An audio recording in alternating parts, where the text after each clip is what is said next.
Welcome to the Become the Best You podcast, where we discuss everything personal development and listen to real life relatable stories from individuals that are on a mission to become their best self. What's the 100 kilometer you just won? So it was a UTMB indexed 100 kilometer called Hegra 100k in Alula, which is in Saudi. Desert, trials? Both mountains, elevation and desert and deep sand. What elevation was it? It was 1900 total. So it wasn't like Mont Blanc mountain UTMB, but it was still 19. Have you done any of that kind of elevation or? It was transparently 100% my first one. Yeah, mate, and that's just, well, you won yours. I didn't win my 100 mile, but that was the same thing. I remember when I was training for the 100 mile, like, I knew it was going to be trials, but in my head, I didn't know what trials meant. So, like, there was a local forest to me. I run one forest run, and I was like, trials are covered. Like, I'm good. I don't need to run trials. I don't need to run forest runs. Like, and I was just road running, and I literally done my biggest run before the 100 mile was a 60 kilometer on road, and that was my biggest run. And then, like, when I got to it, and then, like, as soon as you got around a bend, like, off the road, you go down, like, canals and stuff, and then, like, I'm running across a field. And I'm climbing a gate, and then I'm climbing fucking steps in the forest, and I'm like, oh shit, this is obviously what trials are. Then I'm like, just like fucking bobbing and weaving, falling over and doing all these kind of things. And I'm like, right, I've underestimated this, but I didn't let it, that's probably the mindset thing we're talking about. I didn't let it, oh fuck, you're in for a bad surprise here, you know? Yeah, 100%. Which kept me on track. I think, like, because I was the same, like, I live here 11 years, and for me, I live in the green, so, like, I literally run down Kite Beach, and, you know, on Strava, you get the local legend. Yeah. Bro, like, I would go on holidays for a week, and it'd be like, you've lost your local legend. I literally just run the same place all the time. And people kept saying to me, because obviously I signed up for Marathon des Sables, people kept saying, you need to go to, like, Al Qudra, or you need to run in the desert. And I was like, I'd be fine, like, no issues. And then, as I said, my wife wanted to go to Alula, so I said, I'll do the 100k. I'll use it as, like, a tester to see how things are. And I actually did a post last night on this. Like, I literally just wing everything as it comes to my own performance. Like, for other people, I'm, like, super, like, in-depth, and I read stuff. For me, I'm just like, I'll go and see what happens. So I bought the gaiters, right? You know, to keep the sand and stuff out of the shoe. And I got the cable at the start, and I pulled it super tight because I was like, ain't no sand getting into this shoe, or stones, because I was thinking there would be more stones, but I didn't realize how deep the sand was going to be. And I remember getting to about 50 kilometers thinking, I don't feel my feet. You don't feel your feet? I don't feel them. Okay. But the pain in my calf was phenomenal. Why couldn't you feel your feet? Just because I pulled the cable far too tight. It was shutting off the blood supply. Gotcha. So only yesterday I had to go to a neurologist, because 2 weeks later I don't feel my left ankle at all. No way. I can't feel it, yeah. So I went to neurologist yesterday. It's a superficial nerve injury where I compressed the nerve, the cerebral nerve on the back of the calf. On both sides I lost sensation. I got it back on my right side, but the left side's gone. Was it worth the win? It was definitely yeah. Tell me about the win. So obviously, you won your race, right? 100 kilometer, and you said that mindset was the biggest thing. When you say mindset, describe what that, because I say that to people, but I help them understand. Meaning, like, a lot of I'm not by any means the most, the best runner, or I'm not saying that I'm a gifted runner, but for my level, I feel like I'm better than I'm better because of my mind. Like, it won't stop. Meaning, if I keep running, when usually you feel out of breath, I'm like, I'll just keep trotting on. If I'm in pain, I'll just keep trotting on. And I think they're all of the signs. Or I could push my body and exert it for a very, very long time, even like at the end of races. Like, if it's like 5k to go, if we're doing like a fast race, I'm talking like, I know I can push it till I'm near enough physically sick and still keep going until I finish the race. Whereas a lot of people start to feel a little bit of pain and probably slow, or they don't even get themselves to that kind of level. You know, what does mindset look like in this type of race? It's funny because there's a couple of people, and you're one of them, which before you and I ever even connected, and obviously I connected with you via JP, and JP was one of the kind of bigger inspirations to me when it came to, like, changing my mindset a little bit. And it was about presence. And, like, I feel like a lot of people negotiate with their mind, and they negotiate with their thoughts. So, like, what you've just said is valid. When people feel that they are becoming uncomfortable, their mind takes over and they negotiate with that, and they'll stop. Yeah. For me, I always say, like, if I want to continue going, there is no negotiation with my mind, because my body's far more capable than my mind is.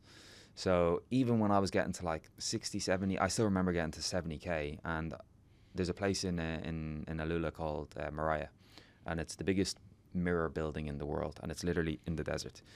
And I remember Marina, my wife, saying, that's amazing, you get to see all these amazing sites, it's such a far distance, like any of the smaller runs don't go through these areas. This is a UNESCO World Heritage Site. And I remember thinking to myself, I still haven't seen this mirror building yet, like where is it? And I'm 70k in, and it was at 78 kilometers, and I remember my quads, my hip flexors burning. And I remember going through, and there was a drone in front of me, because you know, in these distances, you're never really in a group anymore. No, you're not with no one. You're on your own. You're on right? your own. Yeah, You're on your fault. You got no one. That's what people think about ultras. It's like when you're in the depths. It's like even when you finish an ultra. I don't know what this one was like, but when I finished mine, it was just like my family's like clapping and it was like dead silent. Like 6 bells in the morning. Like it's not no cheery crowds. It's like all of that's out the window. Yeah, it's gone. It's not like a marathon or a half marathon. No, you're on your own. Yeah, you're on your own. So I seen a drone, and I was like, I'm gonna play up to this drone. And then there was a hill. There was an elevation that came around the back of the building, the big mirror building. And there was a hill, and I was just dying, but I was like, I ain't stopping. Like, I'm going to continue to go until this finishes.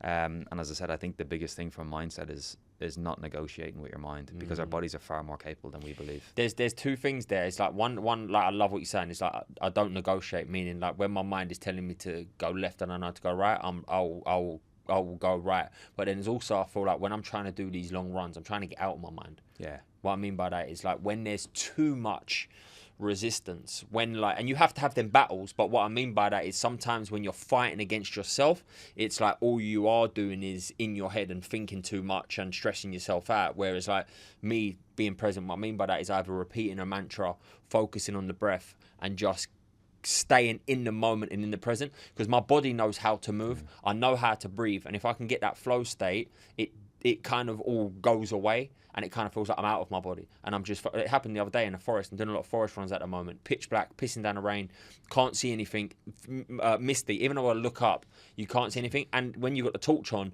you can't see anything because it's so misty. So all you do is stare at the floor, but it keeps you so grounded in the moment that I've started to run through the forest, but trust, I feel like I know where I'm kind of going. Got a little bit lost the other day, but still find my route. But you just feel so connected that I don't feel my body's tired, or I'm stressed, or it's pissing down the rain, or I'm cold, because all you've got to do is stay literally zoned in on what is in front of you.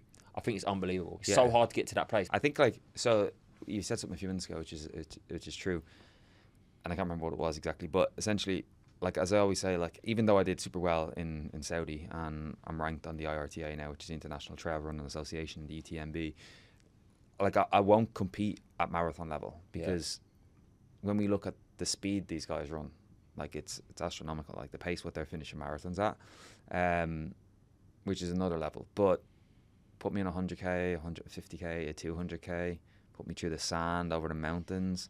Like, that's where I just know my mindset is strong enough to get me through. Yeah. So it is. And the interesting thing I've seen is, as well, when you look at the people who run the marathons, you don't see that kind of nationality in the trails. Mm-hmm. It's more like you and me people. Yeah. You know? Well, trail running is for all different fucking types of people. Even when I've done the 100 mile, it's just like all different types of people. There is like no, I don't know, because obviously I'm not a top tier trail runner, but there was just like different people from everywhere. I was meeting people and he's like, yeah, it's my first time ever going like this. He's like, I'm fucked. He's got his sticks and he's like banging it down the road. I don't know if he finished or not, but it's like giving it a good fucking go. And a lot of it, like even these individuals, it's just like pure mindset. Like how long can I just basically fucking go for? And don't get me wrong, there's a difference between, you know, finishing it in, well, I don't know, maybe 23 hours. Top guy probably done it in 16 hours. That's like fucking different class. And then you've got someone that might have done it in 30, 40 hours. So there's all different, but it's still a fucking great accomplishment, whatever way you take it. Yeah, 100%. It's not easy, regardless of who you are, how you approach it. It's just not an easy thing to do. Yeah. What I really like about the ultra endurance and the distance is, like you said, this sounds real, like I'm bigging myself up here. I don't mean it this way, but I'd finished... sounds really bad. I'd finished, gotten lunch with my wife, went back to the hotel, put Normatec compression boots on, sat there for an hour, showered, then went back to the village, and there was still people coming through, right? The point I'm making is, it's not that. The point I'm making is being there, regardless of who you are, regardless of what age you are, regardless of how experienced you are, cheering them people on as they finish that. You know what they've been through, Yeah. regardless of the time. And that's what I like about it, is everybody is just a camaraderie between everybody. Yeah. How long ago did you get into running? 2 years ago. 2 years ago. Yeah. Powerful. Yeah. How far, like when you say 2 years ago, was that was like at the start for you, just done 5K or something like that? I was in so I was in the gym. So to go back to like where we both kind of came from, it was more like a physique related goal. So I always had like physique goals. I competed in like Pure Elite and Miami Pro, which are two of the kind of amateur level, if you like, physique shows in the UK. Start with there if you don't mind. Take it back, like what? Because that's what I want to think. You know, we've just dived in a conversation, but you've obviously been helping me with all my, what would you call it? Like, I know it's my nutrition, but what do you class yourself as? Because it's like nutrition, it's supplements, and obviously you've got a great, you've got a great mindset when it comes to, and knowledge and skills when it comes. What do you actually call like? Yeah, I suppose my background was I did a postgraduate in nutritional biochemistry, and now I'm doing a master's in clinical nutrition, and I furthered my education in functional medicine as well. The mindset stuff kind of just came in by surrounding myself with people like yourself, and learning and observing and being present with these people. What got you into what you are doing from the beginning? Like, what got you into the nutrition? Okay, so to go all the way back, so I used to work in finance in Ireland, and at the time my dad wasn't well, and I used to work in a call center, and I still remember it very clearly. It was a Wednesday. I went in, and you clocked in on the computer, and not too long after I clocked in, I got a phone call to say that I needed to get to the hospital, that my dad was been taken in for an emergency surgery, and that he may not come through the surgery. So I remember leaving and driving straight to the hospital, and met my mum and my brother in the hospital. And at the time, I was maybe 14. I can't remember the exact age, maybe 14. No, that wouldn't be 14 because I was working at the time. So over 16. I was young though. And I remember going in and asking the doctors, like, where's the reports? Like, can we see some stuff? And nobody had an answer. And I remember saying it to my mum, being like, if dad makes it through this, like, how do we know like where to go with things? And my mum was obviously upset, so she couldn't really like comprehend anything at the time. And then I remember when we looked into it further, like, my dad, he hadn't been well for years prior to this, but like, he had no blood tests like himself. He had done them, but nobody had ever given him a report. So there was no history that our family had of my dad's health. We just knew that he wasn't well. And we knew that, like, diabetes as an example, we knew he had like diabetes, but nobody knew like the root of the issue. Nobody knew where it was actually stemming from, other than your typical like poor food, if you like. And I remember thinking then, well, if that's my dad, surely there's so many people in the same situation. So fast forward then, I just didn't like my job. I didn't like working in finance. I only worked there because my mum was also in finance.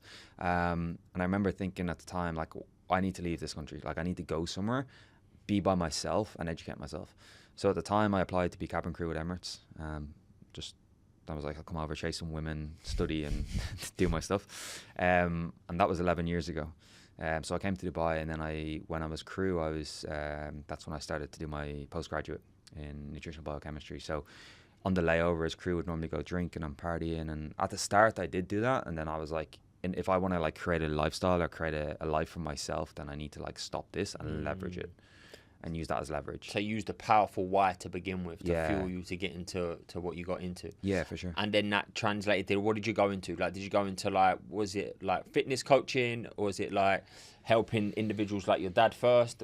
Yeah, so it was essentially, at the start I was like, well, if this is something that I want to pursue, like, I need to be in shape myself, because in the end of the day, if I'm not in shape, like, how am I going to sell it, right? So when I was crew, then I was like, I just signed up for Miami Pro. So I was like, I'll compete and I'll see how I get on. When I did that, I was on board as crew, and I'd have my meals prepped, and I'd be on, and crew would always ask me, what are you doing? Why are you eating so healthy? And then they would ask me for advice. So then I started saying, well, if I can give these advice and then charge for that, then surely I can make more money charging crew for advice than I am being crew. Yeah.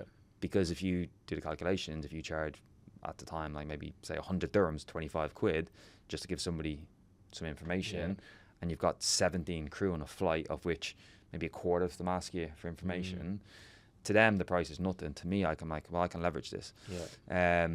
So that's what I started to do, and then one thing led to the next, and the business started to grow. And then I knew at that point that I really needed to push more into the science side, because there's a lot of personal trainers, there's a lot of nutritionists, there's a lot of people out there doing that, and I wanted to understand the root of people's issues. I was gonna say, how do you cut the noise out?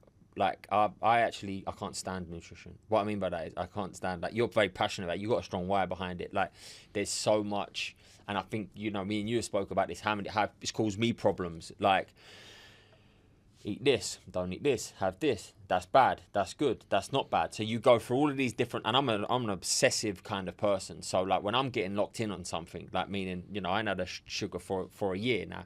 I've stopped coffee 10 days ago, and I'm like, I'm feeling better that I've not done it, but I'm also, I don't know if I'm going to do it again, but I probably want to do it again. But I just get locked in on something. So with nutrition, the bad thing for me has been like, go on the Whole Foods. That means you don't have fucking anything. Then I'm in a restaurant like, can't eat that, dragging my girlfriend around the airport, trying to find somewhere where I can have something, because that matches, that causes more stress. I don't know, don't have this, or do have this, or don't have this. And I felt like I've done so many different things, it just causes me to get too obsessed with so many different things, but everything's contradicting. So you never feel like you're in a great place with your nutrition. How do you cut the noise out? 'Cause I think there's too many can'ts, do's, wills, won'ts. You know what I mean? So there's too much going on. Yeah, that's far too much. It's a really hard one to overcome, because I was similar. Like I used to, when I was still crew, when I was competing, after I competed, I got so lean. And you know yourself, when you get lean, to everybody else you're lean, but to yourself, every little bit of weight or body fat after that, you are fat. Yeah. Because you're not as lean as you know you were. Yeah. So I was carrying the scales around with me, like little travel scales everywhere. And I remember even being at the Petronas Towers in Kuala Lumpur and getting stopped, because at the time, this was before drones became a big thing. They were like, what's this? Because it was one of these foldable scales. I was with my mum and dad. I would go to buffets. I would take the scales to the buffet. I would take the plate, put the plate on the scales, and then take the food from the buffet. Like, so stupid. And to answer your question, how did I overcome all the noise? I was like, you know, like, nothing's really changing. Like, if I have a cake, like, nothing's actually changed. Like, as a person, I've not changed. Body composition hasn't changed. Don't get me wrong, if you start binge eating, that's completely different. But like, if I have a cookie, like a small cookie, like, nothing's going to change in my lifestyle. Do you think binge eating is pushed by trying to be too restrictive? So there's obviously different, I don't know, everyone's a binge eater, right? I don't know people, but trying to be too restrictive. You may have a cookie, but you feel like you've let yourself down, so you self-sabotage and binge eat more. Yeah, that's one reason people feel like, oh, I let myself down, so I'm just going to do more, is one thing. And the other thing is, people like yourself, in terms of what you consume, like being on the super healthy side, everything is, you know, good and healthy. They restrict themselves for so long that at some point it cracks. Yeah. And when that cracks, it cracks hard, and that is difficult.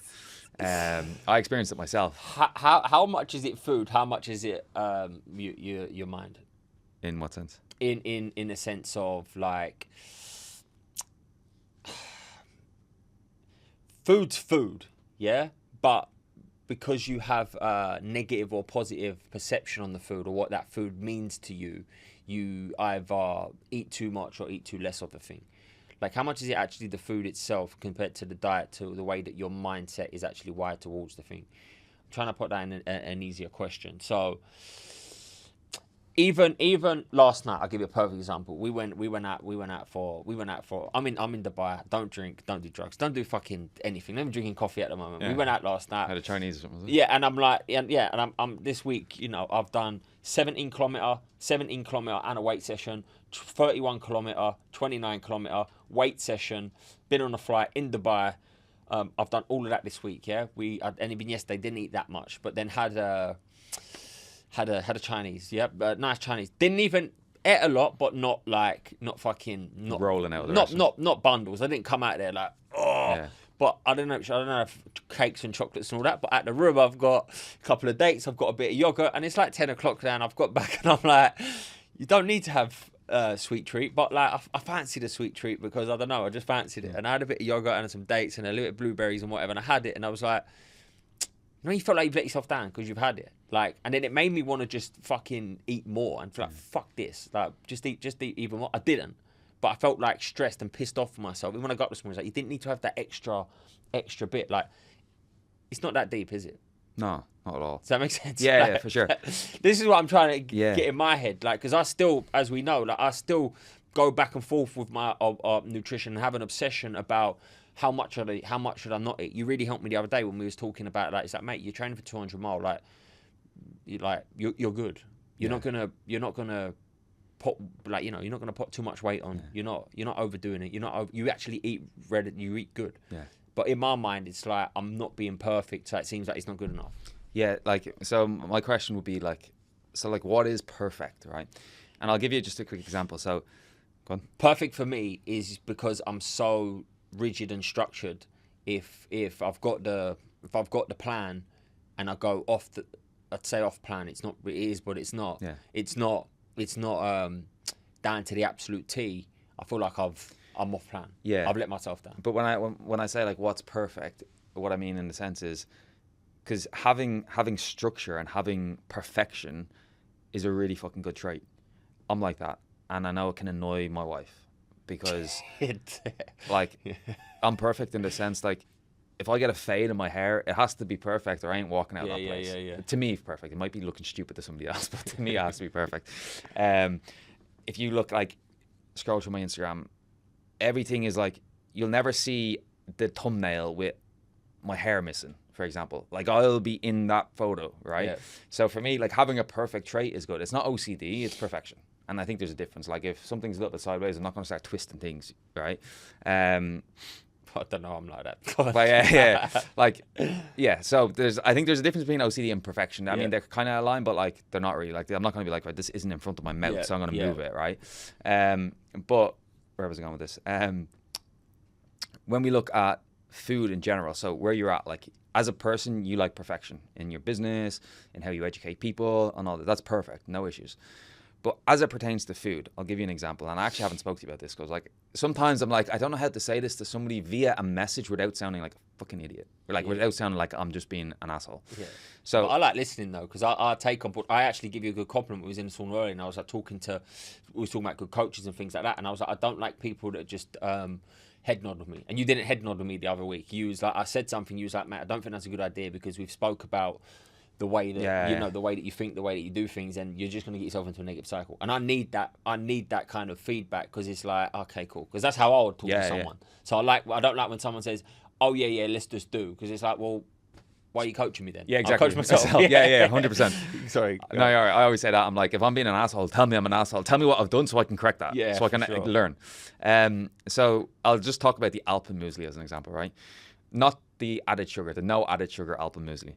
Like, if we look at the ingredient profile of no added I like sugar, them as well, you know. I really like fucking it. good, bro. Good. Right? You've essentially got, off the top of my head, you've got some nuts in it, you've got some raisins, which are essentially dates, you've got oats. Aside from that and the no added sugar, there's not much in it, right? But to somebody who's a perfectionist with nutrition, you prefer a bowl of oats. You prefer just your porridge, right? I don't. I prefer them.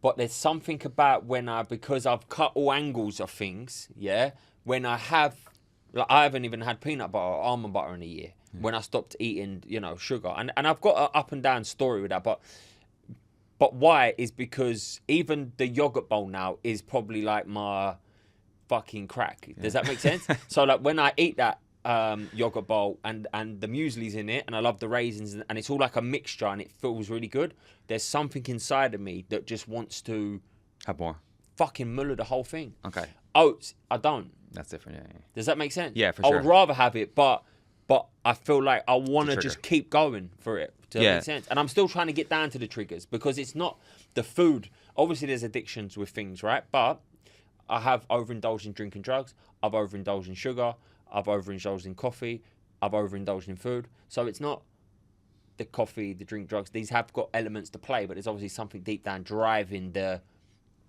whether it's a release. Maybe everything is too perfect, and when you go off a little bit, you want to like fucking go mental with these things. It's so exciting and rewarding. Makes sense? It's like when you're a kid. Yeah. You restrict it, and then you're like given a little bit of leeway, and you're gone. And then you go, so this is what I'm saying. So how do you but carry on with where you was going. But I just wanted to Yeah. tell you that was the reason. No, that's But, perfect, because yeah. actually it explains then why you were like, I don't want the muesli. I actually thought it was something different because it comes in it sounds silly, because it comes in a colourful box and it doesn't look like real food. No, it's not that I like just eating fucking plain old like food. Yeah. Honestly, but I don't know. But there's something inside of me, like there's obviously things in food as well that trigger things. Yeah. I do know that, yeah. But if like I don't know, if I do eat let me give you an example. If I eat a porridge bowl with a couple of things, like I don't feel like I need to go back and muller more of that thing. Yeah.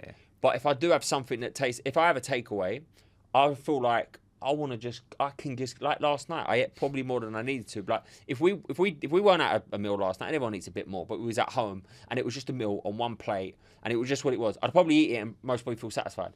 But when it's all going on and there's loads of it, I could not stop eating. Like I know I can eat for a very, very long time and eat quite a lot of food. But it's because something inside of me is driving, keep going. Yeah. Have you ever thought about? I did a post on this recently. I'm sure you've thought about this before. Have you? And I don't even know where this comes from, to be honest. But it's just something that's helped me a lot. Is just the notion or the thought process of creating the time delay. I think we spoke about this. Pause in before you keep going. In life. And I eat fast. Go on, sorry. No, just in life. So, like to give you an example. Obviously, you know what it's like driving in Dubai. You've been in taxis and Ubers and stuff. It took me an hour and 45 minutes to get here. Yeah. I got lost on so many Oh, roads. really? Yeah, Another story. So, and then the driving is insane. Like, Yeah. people are just pulling out, right? So, people will say to me when I'm driving, they say, why are you so calm on the car? Like, you don't blow your horn. Somebody will pull out in front of me. I'm just like, whatever. And I've just learned to create that time delay between my thought or what's happened versus my action. Mm-hmm. All right. So then I was like, well, how does this relate to food at home? So when I'm on the laptop, or if I'm even messaging you, for example, and I'm sitting on the sofa and then the fridge is over there and I know that there's some nice stuff in the fridge, I'd send the message and I'll get up and I'll make the attempt to go towards the fridge. And then I'll think to myself quickly, can I create a time delay? Like, why am I going to the fridge? Like, is there a reason? Am I actually hungry, or is it just a habit? Yeah. Like, why am I there? And then I read a book recently on a podcast that was done with Stephen Bartlett he's a lawyer. He's an attorney in America, Jefferson Fisher. Mm-hmm. And the book is actually on communication, or the next conversation is, I think it's something, the next conversation. And it's actually to do with conversations with partners, how to overcome arguments and stuff. And why I like this book is because it's relevant for everything in life, because he always says things like create that time delay. So if somebody is reactive to you, rather than reacting back, like just pause and create a time delay. I think I'm good with time delay, but when I go, I go. Makes sense? Yeah. Like, and this is why I either do or don't do things. Yeah. Like, meaning someone said, I could probably create a time today with a coffee, but I just wanted to see what I'm like without it for a little while. But at the moment, it's like, but why don't you're doing 3 doubles or whatever, just do one. I was like, well, me and just one don't work. Like, if I say no to something, it's a no, and I haven't got to negotiate in my mind. Does that make sense? Yeah. Like, I've said no for 30 days at least. So like, I'm smelling your coffee and It smells good though, it right? smells fucking great. And I'm like, I want one of them. Yesterday we had a long flight in the morning. We got off. Like, my girlfriend was like, I'm gonna get a coffee, and I was like, yeah, I do want a coffee, but I'm like, no negotiation. I'm not doing it right now, so it's a no, and that works. That works good for me. But I also want to get to a stage where I can, introduce coffee again, or if I do fancy it, my girlfriend, bless her, she makes me for my birthday. My birthday just gone. She made me a cake. It was baked oats, bit of yogurt on top, banana, peanut butter. No, not peanut butter. The honey. It was healthy. It was an oat bowl, but baked. So, like, I want to get to a point where I can have a fucking brownie or something. But yeah. Well, I'm sure I'll figure out what gets that. But taking it back to what I was saying is like how much of it is it like your mindset and actual towards food than the actual food itself? Meaning just like the better headspace you are with the food, the better relationship you're going to have with the food is what I'm getting at, rather than the food being the good or bad thing. Yeah, I think a majority of it's your head. Yeah. Right, the majority of it's coming from there. On a fundamental level, anything that we ingest food-wise is energy. Now, there is foods that obviously have stuff in them, additives and stuff, which are not healthy for us, right? I will still to this day try and avoid these. But look, if somebody puts a brownie in front of me and they're like, we're at a restaurant and they're like, do you want to taste it? Like, I'll taste it. But there's a difference between me just tasting it and then versus me having the whole thing. But to give you an example, I had one of the biggest arguments with my dad after he was unwell was actually in Dubai. We were in a restaurant and he said to me something about his diabetes and his sugars were all over the place. And I said to him, like, I know my dad's lifestyle. I know what he eats for breakfast. I know what he eats straight after his breakfast. I know what he just snacks all the time on things like bread, biscuits, and bananas, right? So we were in a restaurant in Dubai and he said something, his blood sugars were swinging and he didn't know why. And I said, Dad, look, I've spoke to you so many times about this. No, but you don't hear me. I don't eat the biscuits anymore. I don't eat junk food. And I'm like, Dad, but having that banana or 2 bananas first thing in the morning is just going to drive glucose up in the body.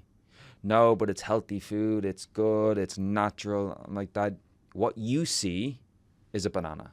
That's what you see. What your body sees is essentially fructose and glucose. That's what your body sees. But we see the banana. We see the biscuit. We ingest that biscuit. Our body sees it as glucose. Our body's just going to break it down into a form of something like glucose. The same as the banana.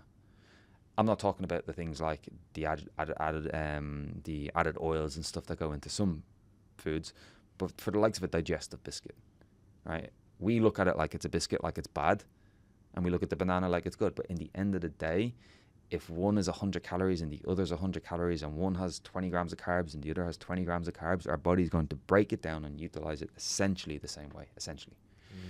And when I start to understand that, that's when I start to say, well, yeah, I'm going to eat the biscuit. I'm going to have it with my coffee.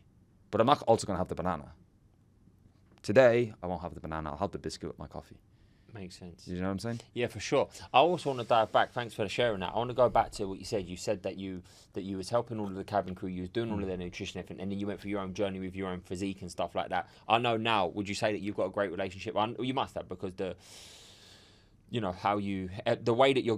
reason you're good at what you do is because of the personal experience that you've got, right? Was there a time when you was doing that whole bodybuilding thing where this wasn't the taking it back to the scale story, and that where this wasn't your mindset and attitude towards it? 100%. Yeah. I would see the biscuit, no chance. I would be in, my family would have cakes. I was still at Christmas at home. I'd be like, don't give me the apple tart. Don't put Christmas pudding in front of me. Like, don't put a chocolate, like nothing. I was like that. And some of that is, I'm assuming some of that's great when you're locked in and dialed. Like, there's a time and a place. Yeah, what I mean by that is, if you are doing a physique show, that is probably number one goal, right? When I was working with a physique coach, you know what? They probably were a good lesson, but a very damaging lesson is like, if I'm not getting on stage trying to be a bodybuilder, I don't know why I'm working with bodybuilder coaches. Yes, they instilled some good discipline, but trying to get you on stage ready, and you're not doing a photo shoot or you're not competing is not, in my eyes, a healthy thing to do. Like, because it's very structured, routine, rigid. You can't eat nothing, you can't do nothing. Let's get you down to the lowest body weight possible, really, for, I don't know, maybe a picture for them. But for me, it didn't work, especially if you didn't get support after, because then you just left to free reign to fucking act like an animal, right? That worked. Did it work for you when you was doing your comps, but then cause negative impact when you're not doing your competition? Yeah, for 100%. I was exactly like you were. Like, when I stopped that show, and then I had no more shows booked in, I had nothing else paid for, I was essentially just left. I had no, like, you get the reverse diet, like. I didn't have none of that.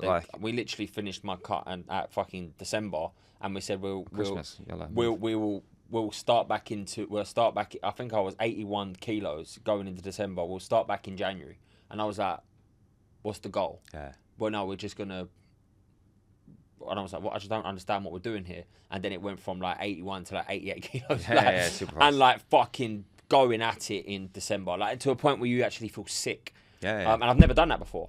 But I don't know what it was, what happened there. It was like, I don't know if it was starved so much that I just went on free reins or what. Yeah, I think like there's a few things. One is you get starved so much. Two is you end up super glycogen depleted in your body, and essentially our brain feeds on glucose. And if we don't give our brain, and it's like you don't want to eat, but you feel like you have to eat.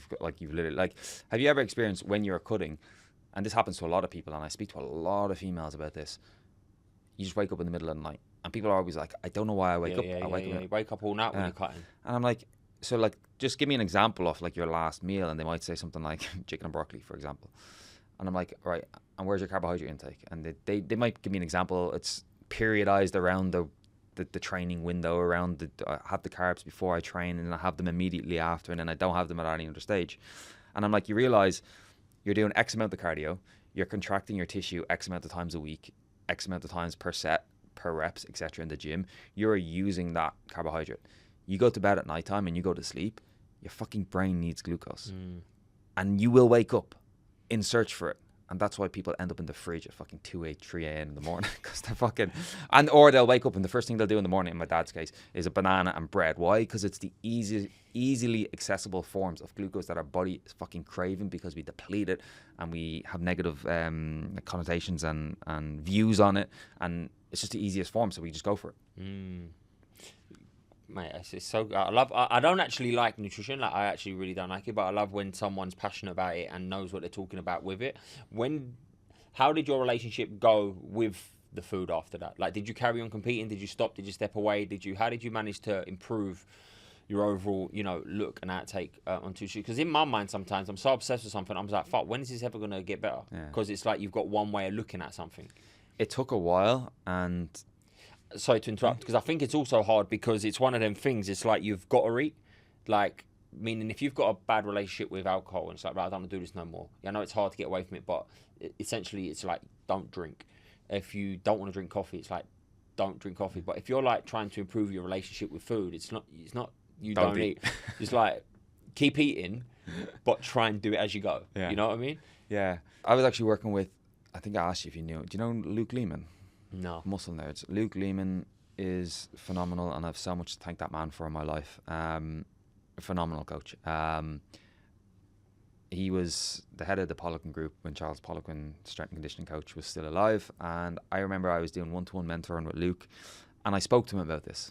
I was like, I have a terrible relationship with food, and I don't want to eat bad things, or what I would deem as bad things, and I'm scared of my body composition. And Luke said to me, he said, Shane, how many guys and men at your age would give to look the way you look? And I thought to myself, well, one, it doesn't really satisfy me still, because I want to look better. But what you're saying is true. Like, it's a fact. And like, I'll run down Kite Beach in Dubai, and how you look right now, 90% of the people I see in Kite Beach would love the way you look. You know what I mean? Now, for ourselves, I get it. It's hard to comprehend that, and we always want to be a better version of ourselves, and I get that. But I remember Luke said that to me, and afterwards I said, you know what? Like, I'm actually just going to start eating food again. I'm going to like, and it was at that moment when he said, how many people would give to look the way you look? I said to myself, you know what? Like, I can give myself some leeway on food now, because it's a fact. Like, I actually amn't as bad as I think I am. So, do you think a lot of it is driven from focusing on the way that you look? 100%. Not the way. I'll give you an example. When I'm always focusing on the way that I look specifically, nothing's ever enough. But if we're like, Jack, look, you're training for 200 mile, you're in good shape. We need to fuel for your performance. Don't worry about how you look. Would I like to look better? Yes. Is that my goal right now? No. But if I obsess off that, I'm going to try and cut too much weight while I'm training for a fucking 200 mile. Yeah. It's not going to work out. As soon as I just shift my mind away from scales and the way I look, I don't think about it. Yeah. It's to be honest, the majority of this is just driven by social media nowadays. Yeah. Like, the majority, I'd say, of people's issues is driven by social media. Like, myself included. If I go onto social media and I see somebody looking in phenomenal shape, as I told you when we first came here, like, I'm holding about 70 kilos now, give or take, right? Just as an average, say 70 kilos. I was 98 kilos. I'm now 70 kilos. I'll see somebody like you on social media and you're, say, 86 to 88 kilos. And I'm like, he's big, he's still lean, he's fast, he's strong, he's tall. Like, I want to look like that. I want to be like that. But I can't, And to give you an example, I have wide hip bones. And if you've seen when I competed, and even when I do photo shoots, it was funny, I did a photo shoot recently, and the photographer said to me, you keep giving me a side. And I told him why. Because I hate the image from the front, because the way my hip bones go, they're essentially the width of my shoulders. So even on a DEXA scan, on a skin fold calipers, and on those in-body scanners, even at 6%, even on a DEXA scan at 6% body fat, I hate the look of me from the front because my hip bones are so wide. My waist is still a 32-inch waist, right? But I know people that are competing at the same body fat percentage that have like a 28-inch waist, and they've got round, wide shoulders and this super narrow waist. And I know I'm still the same body fat as them, but we look vastly different. And there's fuck all I can do about that. And it also funny that but this is why I don't try to focus too much on body, because I know majority of the people that are in their best shape are the most insecure people. 100%, yeah, right. It's wild. It is like the wildest thing. The people that you look at, you think, you know what, this guy's fucking jacked up, super trimmed, so on and so forth. And probably a lot of it's even enhanced by, steroids or whatever it could be. Probably the most insecure. 100%, yeah. Yeah. And the people that are like bellies hanging out are still going out on the beer, and you'll never hear them talk about it. Yeah, for sure. You know? Oh, don't, man. It's wild. It is wild, man. Do you know what? I just go through my own. I love having this conversation with you, so I'm trying to ask some own questions that actually help me overcome. What are some of the? If someone wanted to improve, their relationship with nutrition, they're in a bad spot. They don't know what. Is this good? That's bad. Different diets to do. What's some advice that you'd give to that person in people, sort of like to build a better relationship with nutrition? First thing, definitely don't sign up with any coach. This isn't to upsell me here, but just don't sign up with any coach, because you know yourself, as I did in the past as well, I signed up with a coach to help me get into stage shape. The knowledge is, I don't want to say somewhat lacked, but like the real root understanding of nutrition is just not there. And if it is there, it's just not explained, because the clientele or the client base is so big that they just don't give that time. So to answer your question specifically is find somebody that's either been there, or find somebody that really understands nutrition and ask them, and this is where I think it will really help people, just ask them if they can have a chat about nutrition at a fundamental level. Because if I sit with you and if I put a biscuit and a banana in front of you and I tell you that, like, regardless, that biscuit is literally going to give you the exact same thing as that banana tomorrow in your 21K. Like, it really doesn't matter right now. We're not talking intra-run performance. We're talking like as in terms of like a carb load now. That biscuit, if you want to have it, you have it, because it's still 20 grams of carbs. It's still glucose, right? And when you start to like be able to explain these things to people, whether it's now or in a week's time, somebody's going to look at the biscuit and go, you know what, Shane said that is literally the exact same thing. They may Google it, they may ChatGPT it, they may just fucking clarify it and confirm it themselves, which is fine. But at least if they understand the root of it, they'll just go, you know what, it's actually not that bad. I'm not talking about like a bubble tea, you know what I mean? Like I'm just talking about some of the simpler things. When you're looking at someone, I know every case is going to be different, right? But when you're looking at someone and you're looking to help them with their nutrition, whatever, what are like key things you're looking for in terms to help them perform better? Like when you're working with just, and I don't want to generalize, bodybuilding coaches, right? But the main number one goal was just like, right, I'm going to get this person to lose weight. And it's like, when me and you have done our nutrition, you're like, this is good to have then this is because of this energy, whatever it could be, where they're just like, this person wants to lose weight. I'm basically just going to give them a template of what to follow, whether it's a fucking Snickers, Rice Krispie Pops, or whatever it could be. You know what I mean? Like, what are you looking at when you look at someone say, like, I'm going to help this guy or woman get into like, great performance? It will come down to a few things. So like when you come to me, I'll be like, so he's educated, he's also done ultra endurance before, he's smart, you're very a perfectionist when it comes to your job and your routine. So I know when it comes to food, you're going to want something that is perfection. Whereas if I get somebody that comes to me and they're like on the bodybuilding realm, like I'm obviously going to program things a little bit differently. But in terms of like key things, so there's a few things, because if somebody comes to me with blood work and I see some certain things in their bloods, like I might start trying to manipulate the nutrition a little bit relative to their bloods.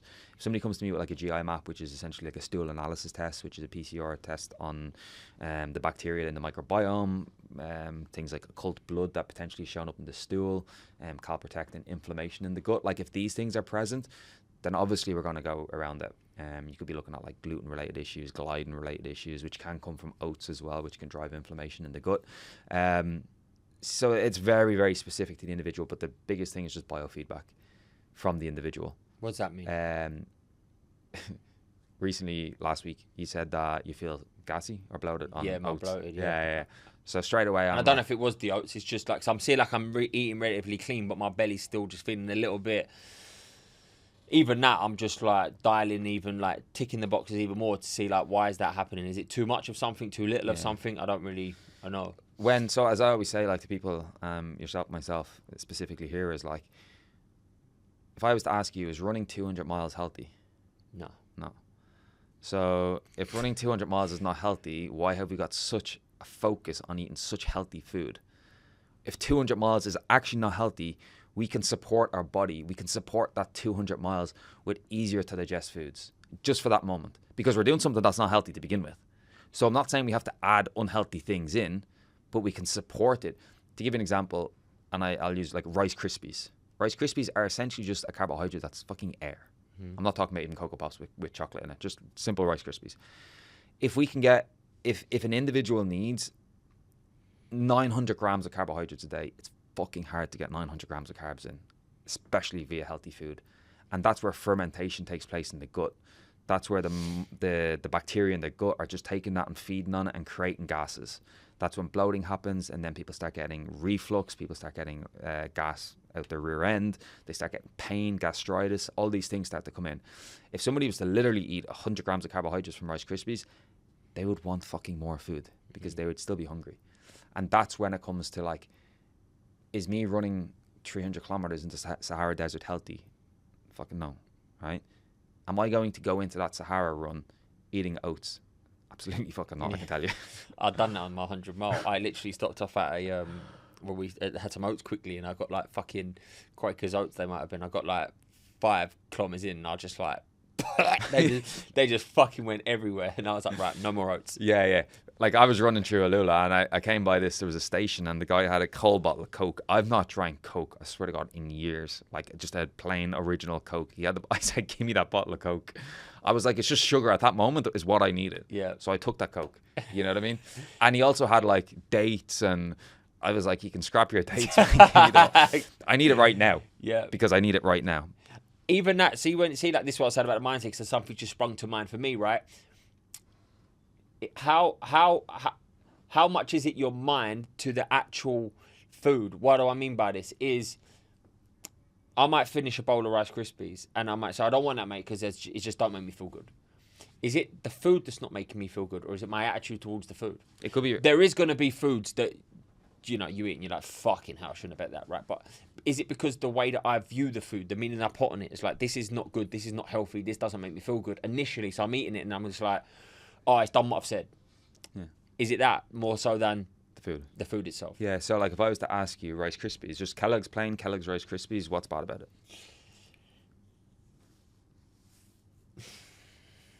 Well, you don't know. I don't feel like it's going to give me anything. Okay, so then, if I said to you, just as an example, like if you said to me, like, now, you know, do you want, and obviously, like, I don't know, maybe it depends what context it is, like, you've just finished a run, or you've not finished a run, or whatever it is, like. So aside from performance, yeah, right, if I just sit here and say to you, this is how I went to the buffet tomorrow morning. Yeah, so say you go to the buffet tomorrow morning, and there's a bowl of corn, there's cornflakes. Yeah. And I just said to you, I was with you in the buffet, and I said to you, see those, what's bad about them? Apart from the fact that you may not just enjoy it. No, I probably will. I know I'll enjoy them. Yeah. 100%. I used to love cereal as a kid. That's what I used to eat. So, I'd fucking demolish it. So not Frosty. I'm not talking like Frosties. No, just anything. Just a plain cornflakes. If I said to you, what's bad about that? I think if I eat that, I know in 30 minutes I'm going to eat again.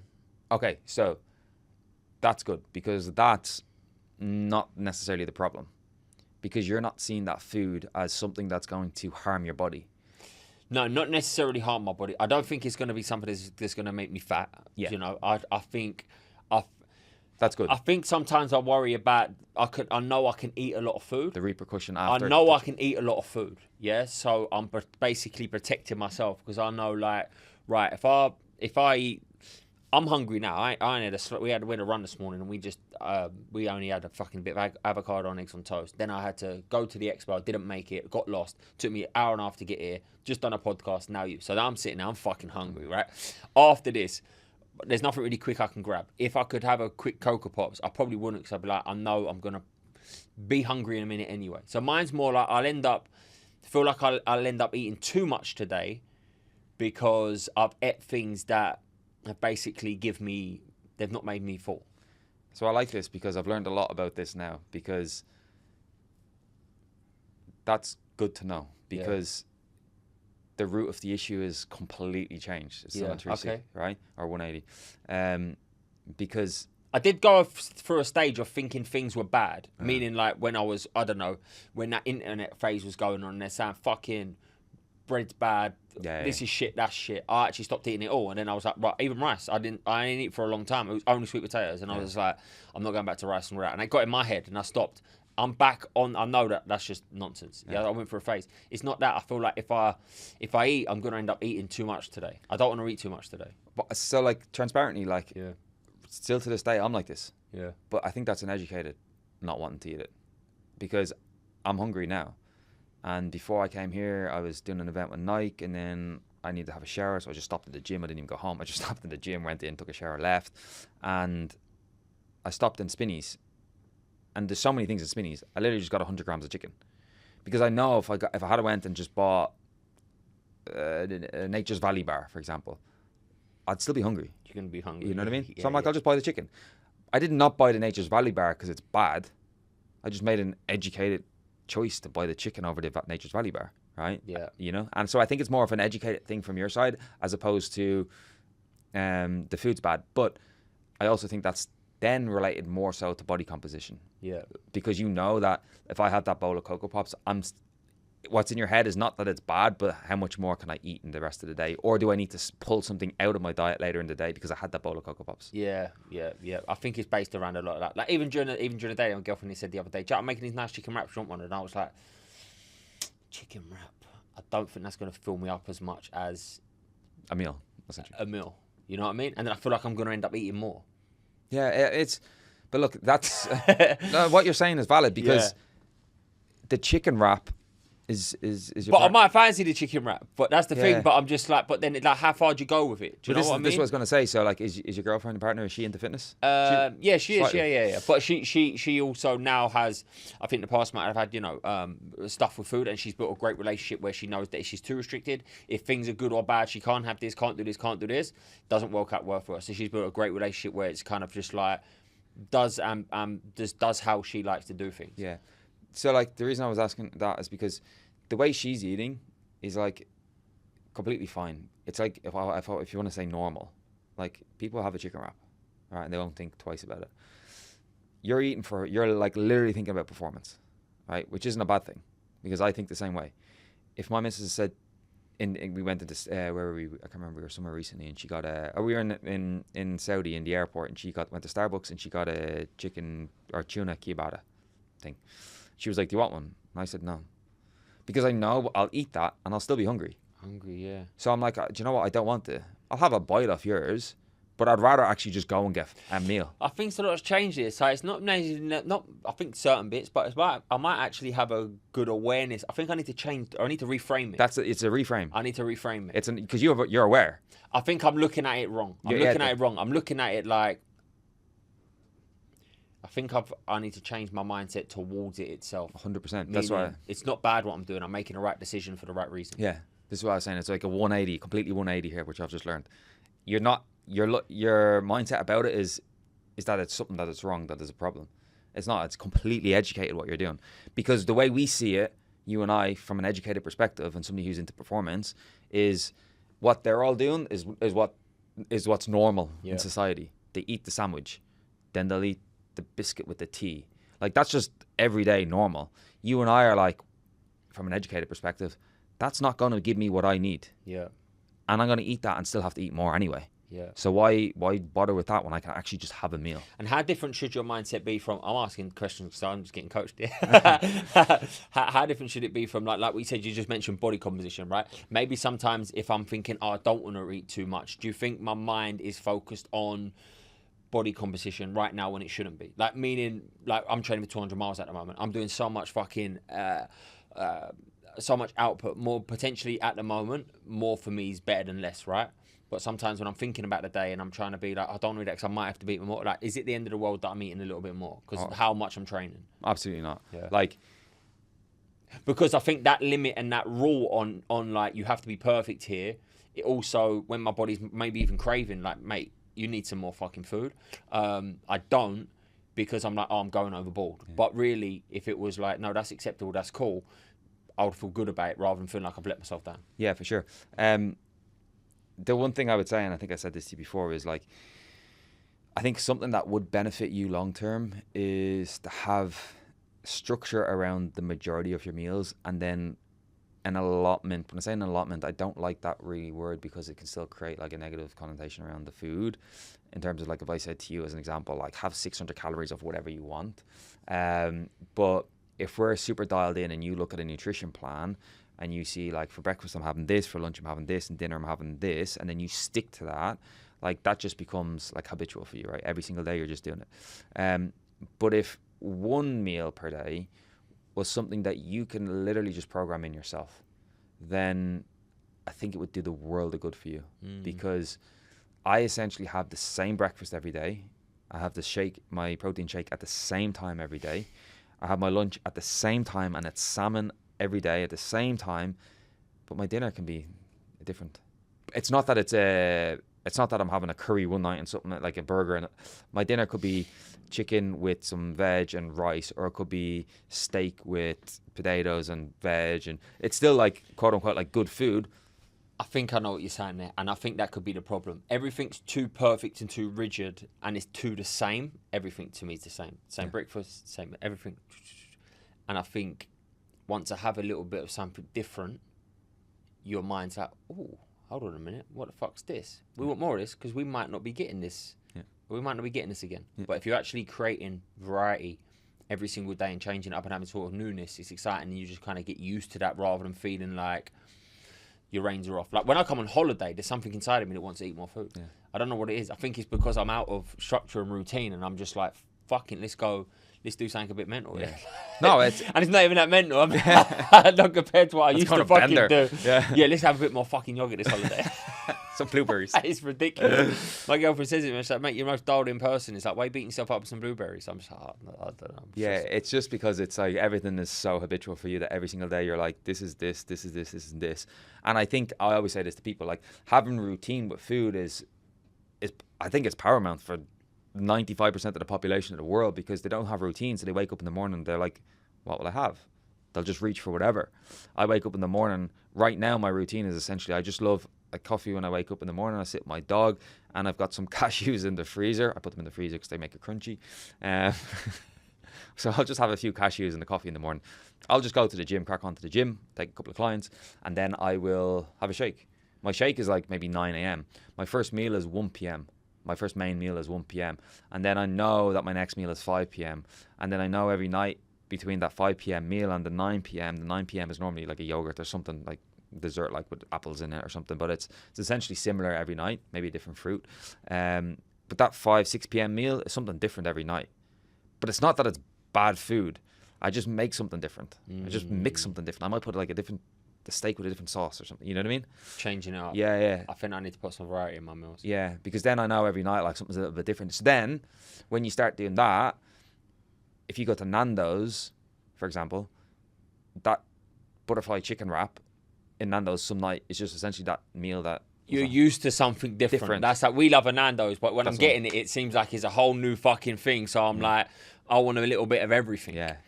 And sometimes can go a little bit too overboard. Yeah, because you just go, I want that and I want this and I want it all. Like, and I want the drizzle on top. Like, I always like to finish on one final question, Shane. What does becoming the best you mean to you? Presence. Presence. Yeah, understanding. I think a lot of people fear to be able to sit in silence with themselves for 10 minutes with no distractions and go through their own thoughts because they're in fear of what's actually going to come up. What is a practice that you do to stay more present? Sit in silence with myself. To give you an example, like I ran that 100 with no headphones. And I wanted to understand my thoughts. I wanted to understand my cadence. I wanted to understand my breathing. I wanted to feel myself, hear my thoughts. What am I thinking about? Is it valid in my life? Is it going to push me forward or is it going to hold me back? These are things. That's one of the things that's one of the biggest breakthroughs I ever had when it come to my own mindset, was running without headphones. Because I remember I was running, and I was listening to the music, and it kept changing my pace and that. And then in the background, I could hear the noise. You ain't got what it takes. You can't fucking do this. And I was like, I've got to face up to whatever's going on here. And I took them out, and I kept working with it. And that's probably one of the biggest breakthroughs I ever had when it comes to my own mindset, because I was able to actually listen to the thoughts, not so much acknowledge them, and actually start programming and thinking about what I done. So when this was telling me you can't, I was saying I can. And then having that conflict and breaking down that conflict and getting away from my mind probably allowed me to develop a much more resilient mindset. Yeah, absolutely. I think it's powerful. I don't think a lot of people do it, or they're willing to do it. It's fucking hard. That's why, bro. Yeah. Top man. Well done. I appreciate your time. Good man.